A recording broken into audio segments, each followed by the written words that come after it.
You've opened a new WEEL ETF. Love it.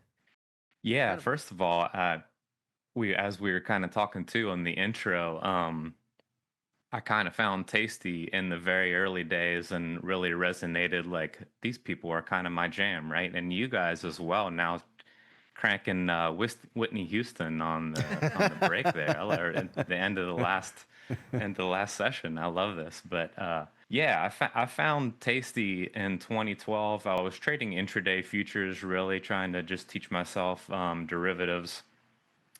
I started like anybody else did, just reading investment material and wanting to get into the game.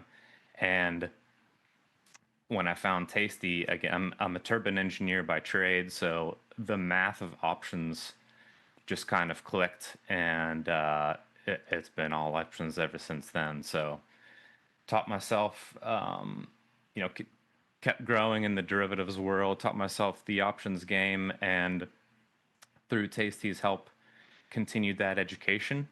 And actually, through the COVID times and just after COVID, through a mutual friend, met an RIA who was super bored with his bond portfolio, right? At ZERP, there's nothing going on. These products are doing nothing. And we were having dinner, and he said something really interesting. I was kind of diagonal from him, and he said, I've been doing something different that I don't really hear people talk about, which is I'll research, I'll find something I like that I want to own, and I'll sell an out of the money put. And my ear just kind of instantly went to that because you don't really hear people talking about that too much in a real estate setting, right? This was kind of a real estate dinner, and so obviously we got to talking and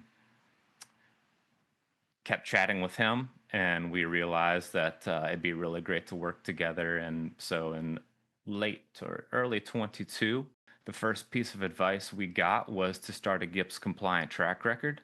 So we started formulating what this would look like in terms of bucketizing a strategy that enveloped the wheel methodology, right?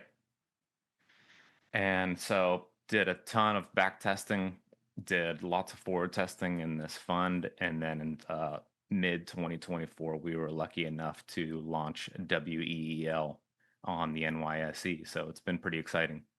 Congrats, man. That is pretty awesome. Yeah, I mean, I can't skip over the fact you said you're a turbine engineer. I mean, so I assume like when you first started, and I'm just curious, not to put words in your mouth, but when I first started trading options, I was trying to gravitate towards things I thought I could understand a little bit. I was a scientist and engineer as well.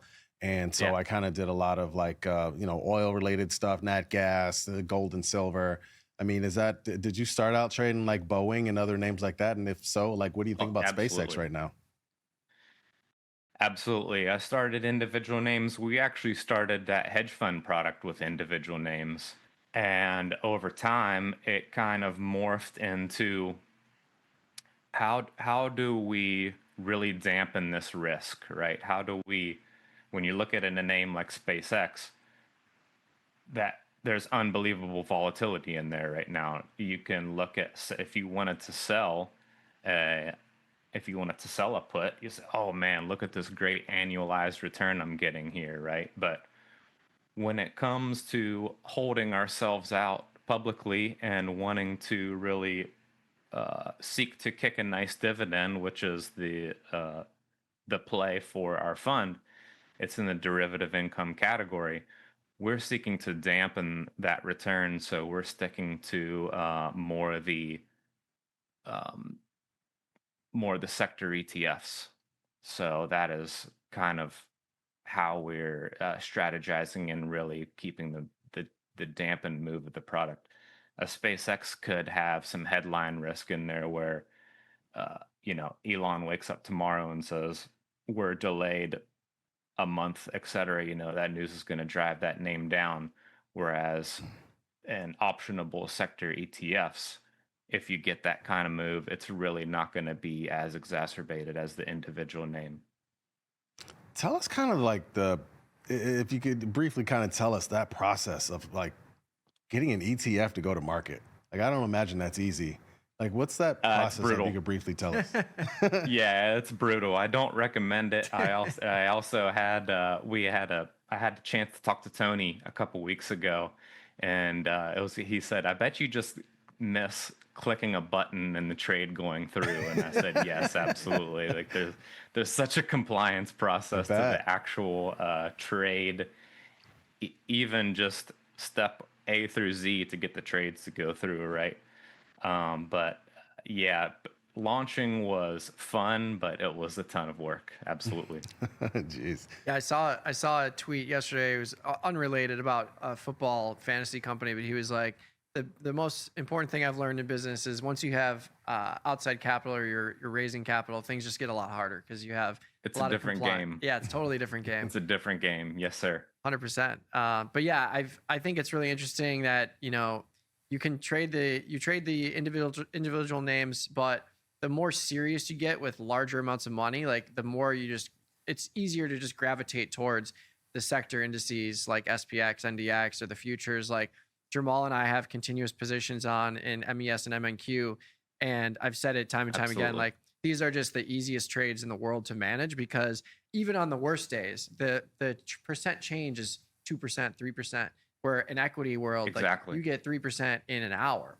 So if you can Yeah, successfully exactly. manage positions in Yeah. the equity space, especially high IV equities, MES, MNQ, that the indices are kind of a walk in the park if you know how to Oh, manipulate that positions. stuff's so liquid too. That Yeah. stuff's so liquid. When you get into, we're huge on uncorrelatedness, Yeah. right? And some of these products that work well in our overall bucketized strategy on their own might look risky, and their own might on the top line book look a little illiquid, but that the depth of book and going direct to market kind of helps that process as well. So I would say that about being larger, but the process hasn't changed from a tasty methodology. Like I said, uncorrelatedness.